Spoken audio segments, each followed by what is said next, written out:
quand on est dans un mouvement collectif tel que celui de la FNSEA, l'important c'est de pouvoir faire partie aussi d'un groupe. Il y a toujours plus d'idées dans plusieurs têtes que dans une seule. Donc Philippe Clément, moi je suis agriculteur dans le département des Vosges, sur une exploitation à vocation grande culture et un atelier équin, un centre équestre qui est présent sur l'exploitation.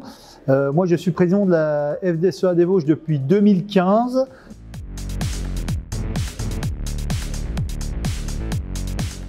Alors moi j'utiliserai le mot passion, le mot transmission et l'avenir.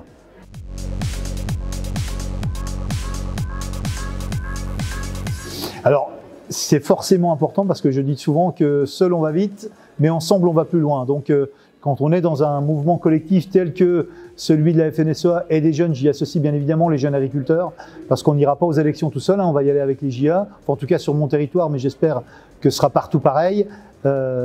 L'important, c'est de pouvoir faire partie aussi d'un groupe et il y a toujours plus d'idées dans plusieurs têtes que dans une seule.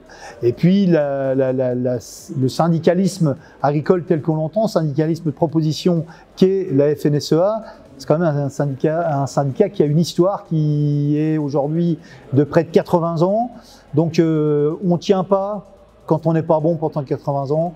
Donc la FNSEA effectivement est le syndicat qui pour moi peut porter des projets, peut apporter des solutions à nos agriculteurs et surtout doit continuer à nous permettre à nous de rester forts sur nos terrains, sur nos territoires. Chacun, on a tous des territoires différents, hein. C'est toute la beauté de l'agriculture française et c'est aussi la force de la FNSEA, c'est d'être capable de parler à tous les territoires et avec toutes les productions différentes comprises dans ces mêmes territoires.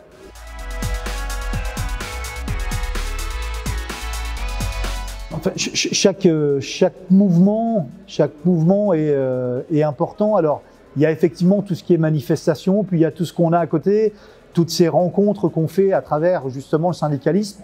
Et moi, ce qui me marque depuis quasiment 10 ans maintenant que je suis président de FEDE, c'est surtout les histoires qu'on écrit, l'histoire d'hommes et de femmes qu'on écrit à travers cet engagement-là. J'ai pas un moment particulier, mais chaque jour est un engagement et c'est cet engagement-là qu'il faut faire vivre justement pour pouvoir garder eh bien, ce qui nous fait guider dans le ventre justement ces relations. Voilà, on se fait des potes de l'autre bout de la France, on discute, on échange et ça, ce lieu d'échange qu'est le syndicalisme pour moi est fondamental.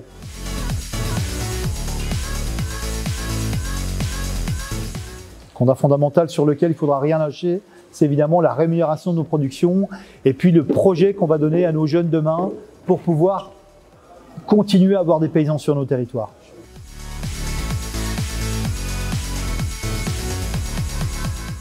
L'agriculture du futur, moi je la vois en tout cas sur notre territoire, une agriculture qui va rester structurée avec des capitaux familiaux, avec certainement une évolution des structures aussi, mais sans jamais perdre de vue que derrière chaque exploitation, il doit y avoir encore des actifs et des actifs qui soient agricoles et qui travaillent sur ces exploitations-là.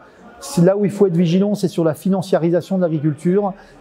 Éviter pour moi d'avoir effectivement des apporteurs de capitaux qui arrivent et qui nous dépossèdent quelque part de ce qui fait,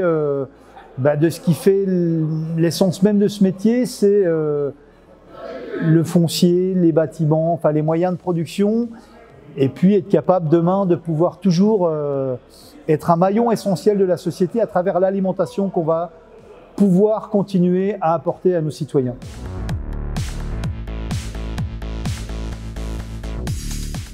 Évidemment, mais non seulement aux élections de chambre d'agriculture, mais à toutes les élections qui sont devant nous, c'est un moyen d'expression qui nous est donné, c'est aussi le fondement même de la démocratie.